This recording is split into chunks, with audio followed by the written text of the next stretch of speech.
పార్వతి గారు, 500 మంది పోలీసులు రాత్రి పగలు కష్టపడుతూ ఎక్కడికక్కడ కేసులు పెడుతూ ఎవరో రావణ్ పైన 500 మంది పోలీసులట ఆయన చెప్తున్నారు. ఒక స్టేషన్ పిఠాపురం, సర్పవరం, ఇనగుదురుపేట, ఒంగోలు, గాజువాక, గన్నవరం పోలీస్ స్టేషన్లు తిప్పిందే, కేసులు పెట్టిందే, ఆఖరికి ఈ తీవ్రవాదులపైన పెట్టేటటువంటి సెక్షన్లు పెట్టి జైల్లో వేసేశారు. వీళ్ళకి రావణ్ణి జైల్లో పెట్టడంపై ఉన్నటువంటి శ్రద్ధ సుగాలి ప్రీతి కేసు పైన ఉందా? సార్, ముమ్మాటికి సుగాలి ప్రీతి కేసు మీద ఏ మాత్రం కూడా ఇంట్రెస్ట్ లేదు సార్. ఒకవేళ అది అలాగే కన్నా ఉంటే ఈ పాటికి డిప్యూటీ సీఎం గారు హోదా ఎక్కిన తర్వాత ఈ 2 సంవత్సరాల్లోనే సుగాలి ప్రీతికి న్యాయం జరిగేది. నిజంగా సార్, నిన్న నేను గన్నవరానికి వెళ్ళడం జరిగింది. రావణ్ గారికి ప్రకటిస్తామని వెళ్ళాం. ఎందుకు అంటే అతను రావణ్ గారు ఎప్పుడైతే పవన్ కళ్యాణ్ గారు డిప్యూటీ సీఎం అయిన తర్వాత నా చేతుల్లో ఏమీ లేదు, ఈ కేసుకి నాకు సంబంధం లేదు, నేను ఏమి న్యాయం చేయలేనని 2 చేతులు ఎత్తేసి ప్రతి సభలో కూడా అసత్య ఆరోపణలు చేయడం మొదలు పెట్టారు సార్ సుగాలి ప్రీతి కేసు గురించి. మీరు నాడు నేడు చూపించినట్ల నాడేమో సుగాలి ప్రీతి కేసు కోసమే నేను రాజకీయాల్లోకి వచ్చాను, సుగాలి ప్రీతి కేసు కోసమే నేను మరి న్యాయం చేయకుంటే ఒక సీఎం ఉంటే ఎంత ఉండకుంటే ఎంత అన్న వ్యక్తి నాడు. ఇదే నేడు డిప్యూటీ సీఎం గారు అయిన తర్వాత సుగాలి ప్రీతి కేసు అవసరం లేదు, సుగాలి ప్రీతి కేసుకి అసలు న్యాయం చేయాల్సిన అవసరమే లేదు, ఎందుకంటే అసలు సాక్ష్యాధారాలే లేవు, నేను పోయి సృష్టించగలనా అనేసి క్లీన్ చిట్ గా ముద్దాయిల వైపు మాట్లాడుతూ ఏదైతే కేసుకి నీరు కార్చే ప్రయత్నం చేస్తా ఉన్నారు సార్. ఇంతవరకు కూడా సుగాలి ప్రీతి కేసు ఈయన డిప్యూటీ సీఎం గారు అయిన తర్వాత ఒక్క అడుగు కూడా ముందుకు వేయలేదు సార్. కలవడానికి వెళ్ళాడంటే సార్ గన్నవరానికి ఎన్నికల సమయంలో ఆయన సుగాలి ప్రీతి పేరు ఎత్తకుండా ఒక్క సభలోనూ మాట్లాడలేదు. ఒక్క సభలోను, ప్రతి సభలో ఆ పేరుని ప్రస్తావించారు, న్యాయం చేస్తానన్నారు. మొదటి కేసు ఇదే అవుతుంది, నేను టేకప్ చేసే కేసు ఇదే అవుతుందని ప్రామిస్ చేశారు కోట్ల మంది ప్రజల ముందు నిలబడి. మరి ఎందుకు వదిలేశారు? ఇప్పుడు దానికి ఏదో ఒక రీజన్ ఉండాలి కదా. అదే సార్, ఆ రీజన్ చెప్పమని నేను ప్రశ్నిస్తున్నాను సార్. ఒక 3 days back deputy CM Pawan Kalyan garu clear cut గా రైట్ ఆఫ్ స్పీచ్ అనేది ఒక వీడియోని రిలీజ్ చేశారు. మరి దాంట్లో ఆయన చెప్పారు, ప్రశ్నించండి, విమర్శించండి, మర్యాదగా మాట్లాడండి, ఆధారాలు లేకుండా ఏం మాట్లాడినా ఏ వ్యక్తి పైన కూడా సేమ్ సెక్షన్లే శిక్ష అనే చట్టం అందరికీ సమానమే అని చెప్పారు సార్. నేను అందుకే సార్ ప్రశ్నిస్తున్నాను, అందుకే సార్ నేను విమర్శిస్తున్నాను. ఎందుకు సుగాలి ప్రీతి కేసుకు 2019 నుంచి 2024 వరకు కనీసం మీరు నిద్రలో కూడా సుగాలి ప్రీతికి న్యాయం చేయాలి, అప్పుడు ఒక్క సీటు కూడా నాకు లేదు, లేకపోతే నేను అప్పుడే న్యాయం చేసేవాడిని అని బాధపడిన పవన్ కళ్యాణ్ గారు ఎంతో కోట్ల మంది నిజంగా ఒక హ్యాండిక్యాప్ మదర్ కి మరి సహాయం చేస్తున్నారు, హ్యాండిక్యాప్ మదర్ కి న్యాయం కోసం ఆయన పోరాటం చేస్తున్నారని చెప్పి ఈయనను నమ్మి ఓట్లు వేసి మరి డిప్యూటీ సీఎం గా చేస్తే సార్, డిప్యూటీ సీఎం అయిన తర్వాత పవన్ కళ్యాణ్ గారు మాట మొత్తం తీరు అన్ని మాట మారిపోయాయి సార్. రావణ్ విషయంలో ఎలా వ్యవహరిస్తున్నారు అనుకుంటారు మీరు? మీకు అబ్జర్వేషన్ ఎక్కువ ఉంది కదా పవన్ కళ్యాణ్, మీరు మొదటి నుంచి చూస్తున్నారు, ఎన్నికలకు ముందు నుంచి అబ్జర్వ్ చేస్తున్నారు కదా ఆయన్ని.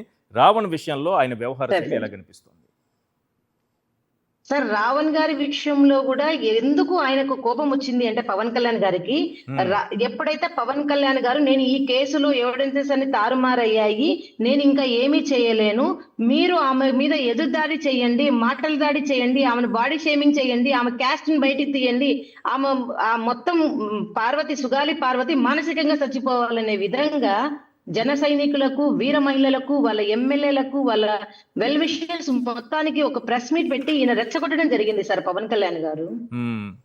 ఏ రోజైతే పవన్ కళ్యాణ్ గారు చేతులు ఎత్తేసారో ఆ రోజు నుంచి మరి రావణ్ గారు ప్రతి సభలో అంటే ప్రతిసారి కూడా ఏ మీటింగ్ పెట్టినా కూడా ఏ వీడియో పెట్టినా కూడా సుగాలి ప్రీతికి న్యాయం చేయండి పవన్ కళ్యాణ్ గారు, సుగాలి ప్రీతి వాళ్ళ మదర్ ని మీరు విమర్శిస్తే ఏమొస్తుంది, ఆ దోషులను పట్టుకుంటే మీరు రియల్ హీరో అవుతారు అని చెప్పడము, ప్రశ్నించడము చాలా జరిగింది సార్. ఇది ఒక one of the reason sir.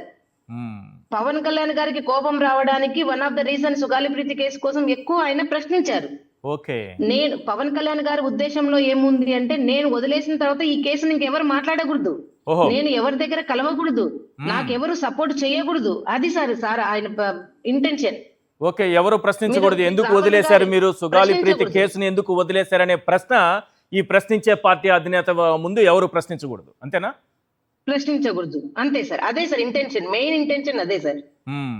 మీరు వీడియోస్ కూడా చూడండి రావణ్ గారివి, చాలా వరకు కూడా సుగాలి ప్రీతి తల్లికి న్యాయం చేయాలి, ఆ హ్యాండిక్యాప్ మదర్కి మనము సపోర్ట్ గా ఉండాలి, మ్మ్. ఇవే మాట్లాడారు ఎక్కువగా. పవన్ కళ్యాణ్ గారు మీరు డిప్యూటీ సీఎం అయ్యారు, మీరు అనుకుంటే ఒక రోజులోనే జరుగుతుంది అని చెప్పారు.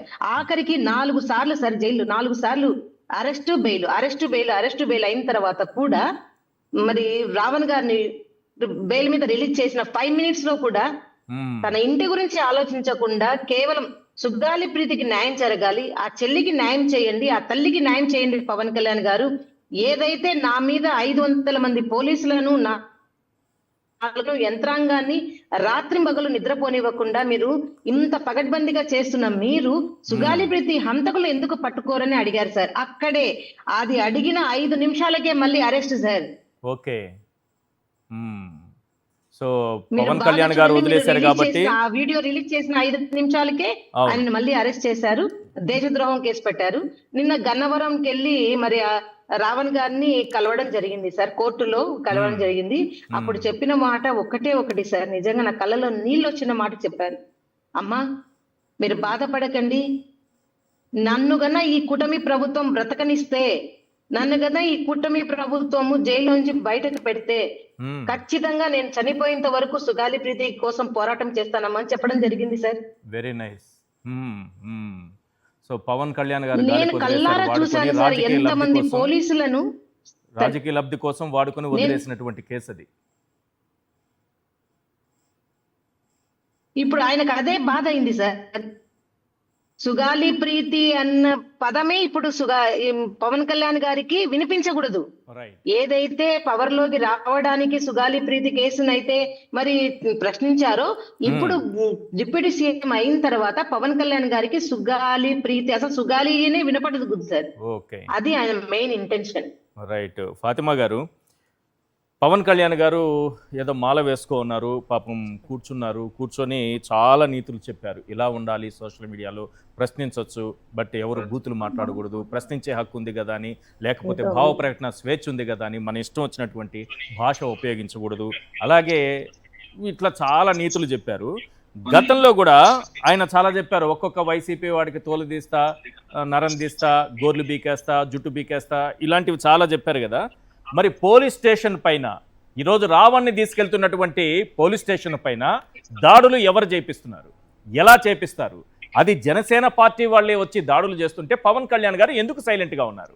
ఇన్ని నీతులు చెప్పారు కదా ఆయన.